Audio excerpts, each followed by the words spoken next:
Nous ne sommes pas dans un pays catholique, nous sommes dans un pays laïque de culture catholique. C'est pas la même chose, de tradition catholique. D'accord? Donc c'est tout à fait normal que le dimanche soit le jour du Seigneur, du repos, tu l'appelles comme tu veux. D'ailleurs, lorsqu'il y a eu la Révolution française, il y a eu un bouleversement profond. Ils ont enlevé la semaine et ils ont instauré la décade, 10 jours. Ils ont enlevé la semaine, hein, parce que la semaine c'est chrétien, le 7e jour. Donc à un moment donné, le calendrier révolutionnaire c'était 10 jours, 10 jours, 10 jours, la décade, pour créer une rupture avec l'héritage catholique. Mais après c'est revenu, la semaine. Les juifs c'est le samedi, c'est ça le Shabbat? Naam. Oui, on a 2 jours, c'est ça, le samedi dimanche, pour se reposer, pour se ressourcer. Il y en a qui bossent le samedi, je crois. Hein. Il y en a même le dimanche, non? Ok. À kulli hal. En islam, oui, il faut donner à son corps son dû. Il faut le reposer, son corps. Et puis, la vie, c'est pas que le travail. C'est le travail et puis d'autres obligations. Les obligations sportives, non? Les obligations ludiques. Il faut se détendre, il faut s'amuser. Il faut s'engager dans le tissu associatif pour faire le bien à la communauté nationale. Donc, il faut des jours de pause. J'irai même plus loin. Il faudrait qu'on évolue dans notre société pour travailler moins,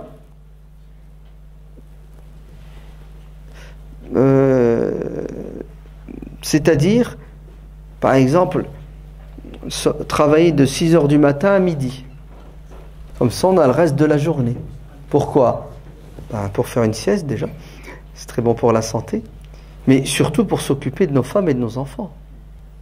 Ils sont contre ici. Parce qu'aujourd'hui, c'est quoi notre vie? C'est métro, boulot, dodo. On travaille 12 heures par jour avec les allers-retours. Si bien que quand on rentre, on est quoi? On est hors service. C'est ça? On ne peut plus s'occuper de nos femmes et de nos enfants.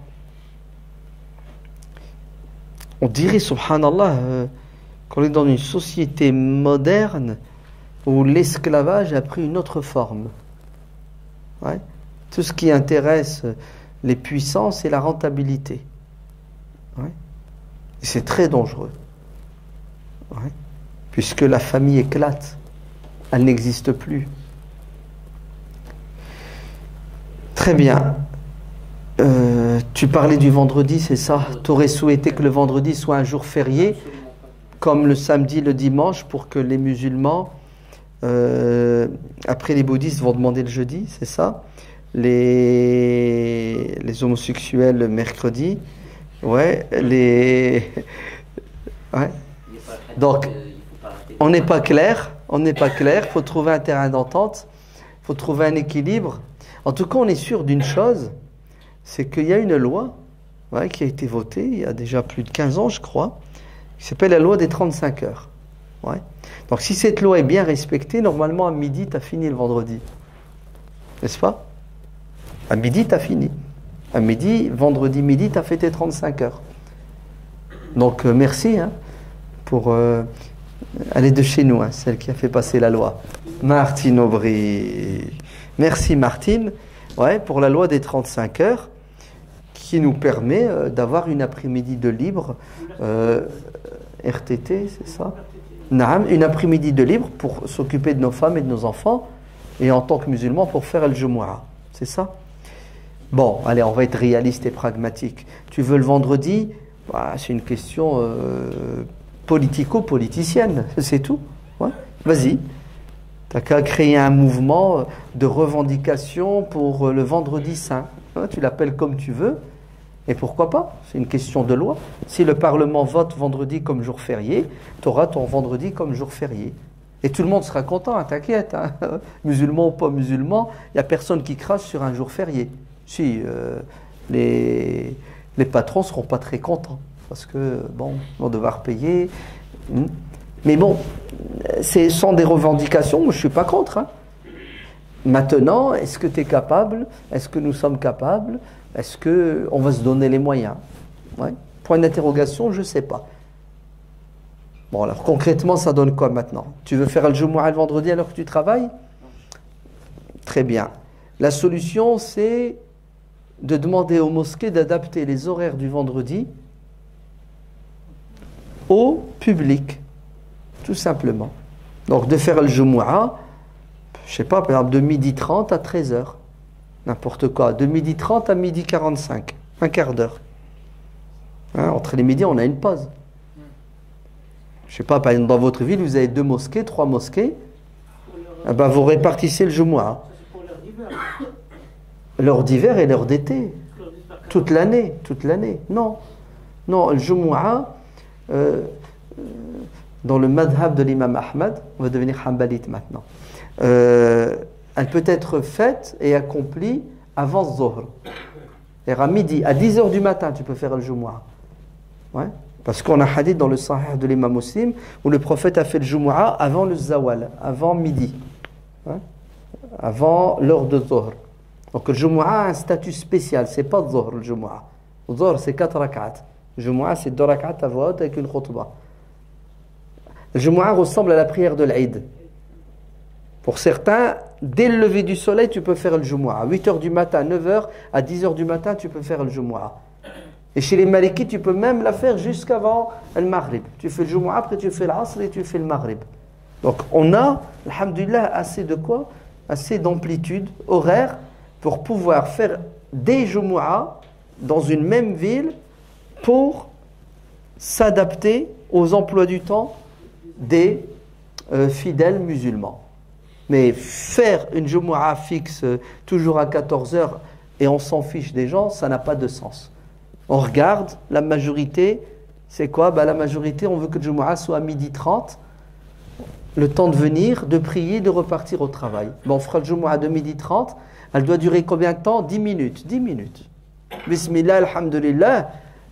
2-3 messages clairs, nets et précis. Qul huwallahu wal asri, salam alaykum. Affaire classée. Voilà. Donc c'est à nous d'adapter les horaires de prière en fonction de quoi? En fonction des impératifs socio-économiques. C'est bon? Bah écoute. Ils le font certaines mosquées, parce que oui. La mosquée de Massy, sur toute l'année, elle est fixée 13h30. Sur toute l'année. Oui. Que ce soit l'hiver, que ce soit l'été, toujours. Non. Donc les gens ils s'adaptent à ça. Fixons l'horaire qui nous arrange. Ouais. Là, on est souple et malléable. Ce qui nous intéresse, c'est faciliter la pratique de la religion aux gens. Ouais. C'est pas à l'imam de mener la danse. Mais c'est aux gens de dire à l'imam, on veut ça, et l'imam, il se plie. Parce que lui, l'imam, il est cool. Je veux dire, il n'y a pas d'impératif. Naam.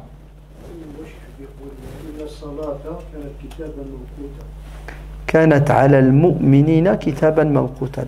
La prière est une obligation qui incombe aux croyants à l'heure. Ben c'est ça. C'est exactement ce que je viens de dire. C'est-à-dire le Jumu'ah, waqt al Jumu'ah, dans le... Je répète. Le Jumu'ah dans le madhab de l'imam Ahmad ibn Hanbal. Fahmtni? Jumu'ah dans le madhab de l'imam Ahmad ibn Hanbal. Et d'autres savants, hein. C'est, et ça peut être avant Zawal, avant le zénith, avant Zohr.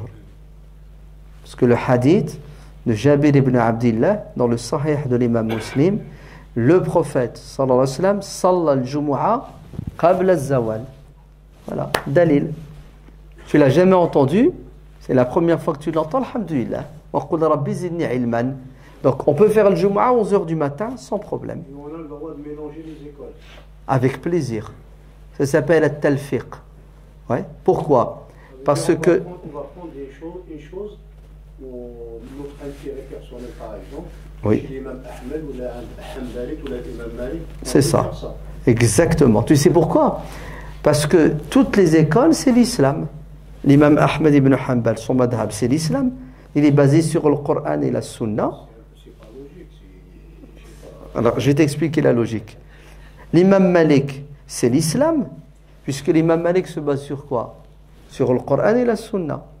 L'imam Shafi'i, sur le Coran et la Sunna. Maintenant, il y a de l'ikhtilaf, fil fahm, dans la compréhension du Coran et de la Sunna. Et tu sais qu'est-ce que ça donne comme résultat? Ar-rahmatu wa taysir. De la souplesse, de la facilité et de la miséricorde. Voilà. Donc, si dans tel madhab, al-jumu'a, avant le zawal, elle n'est pas bonne, on va les voir à côté. Tiens, chez les Hanbalites, c'est bon. On va prendre cet avis. Pourquoi? Parce que fait le khair ou le maslaha. Et c'est un avis qui est fondé, mebni ala sah, un avis qui est faux. Ouais. Donc, alhamdulillah, heureusement que c'est possible. Comme ça nous facilite la vie. Parce que si tu restes enfermé dans un madhab, tu vas rencontrer des difficultés. Ouais. Le din est basé sur la souplesse. Aïcha radiallahu anha a dit que le prophète sallallahu alayhi wa sallam, quand il avait le choix entre deux opinions, deux avis, deux décisions, il choisissait la plus souple. Aïsarhuma. Ce qui rend la vie la plus simple aux gens. Ouais. Le tashaddoud, c'est pas bon. Sinon, des centaines de gens ne feront pas le Jumu'ah. Ah, la solution, vous arrêtez le travail. Vous quittez le travail pour faire le Jumu'ah. Ouais. Il n'y a qu'un fou qui va dire ça. Non? Il faut être fou pour dire ça, non? Vous ne trouvez pas? Il faut être fou pour dire aux gens, vous quittez votre travail pour venir faire le Jumu'ah. Il y a beaucoup qui n'arrivent pas à le faire. Hein? La ralbe? Tu veux que je te dise? Il ne peut pas faire le Jumu'ah parce qu'on a des heures. Mais bien sûr. Il y a un hadith, il ne faut pas rater les 3 Jumu'at, il ne faut pas les rater. Celui qui rate 3 Jumu'ah sans raison, il flirte avec l'hypocrisie. Est-ce que le travail, c'est une raison pour... Ben encore heureux, mon frère. Parce que si tu ne manges pas, tu crèves. C'est pas le Jumu'ah que tu vas rater. Hein. C'est les 5 prières si tu crèves. Ben oui. Si tu ne manges pas, si tu ne paies pas ton loyer, tu vas te retrouver dehors avec ta femme et tes enfants. Ouais. Oh non, le din avant... Avant quoi? Vas-y, dis-le. Vous avez compris le dilemme? Et comme si travailler pour manger, pour payer le loyer, c'était pas obligatoire. Vous avez compris le mouchkil? La prière est une fin en soi. Non. Prière, c'est un moyen. Manger, c'est obligatoire, sinon tu moutes. Tu meurs si tu ne manges pas. Abu Barzat al-Aslami, radiallahu anhu, c'est l'heure de la prière. Il a un problème, c'est qu'il a son cheval avec lui. Il a nulle part où l'attacher. Tu sais ce qu'il fait? Allahu Akbar, et il tient son cheval. Mais le cheval, il ne fait pas la prière, lui. Le khushu', il ne connaît pas. Hein. Le cheval, il n'y a qu'une envie, c'est quoi? Ben, c'est de bouger, de se sauver, aller chercher à manger. Ben, tu sais ce que fait Abu Barzat al-Aslami? As-Sahabi. Il prie, il tient le cheval, et le cheval l'emmène un coup à droite, un coup en gauche. Et il prie. Et il bouge avec son cheval. Le Khawarij, le Harouriya, les tarés là, nos extrémistes, ils étaient là-bas en train de le regarder, en train de prier comme ça, en bougeant dans tous les sens. Ils ont commencé à dire du mal de lui. Mais il est fou, c'est quoi cette prière? C'est n'importe quoi.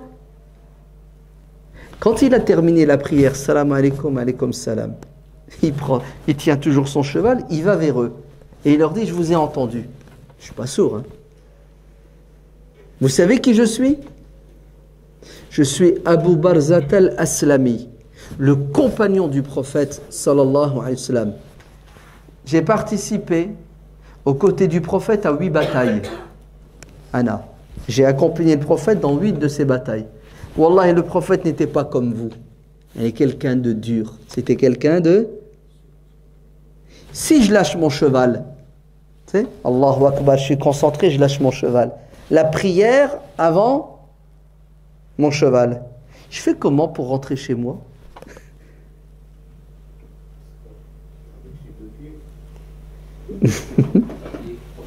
Ça c'est ton fiqh, c'est pas celui d'Abu Barzat al-Aslami.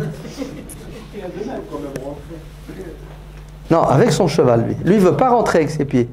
Parce que c'est 5 000 € son cheval. Sahih. Ce que tu as dit, ma'qoul. Et il le lâche, son cheval se barre, il perd 5 000 €.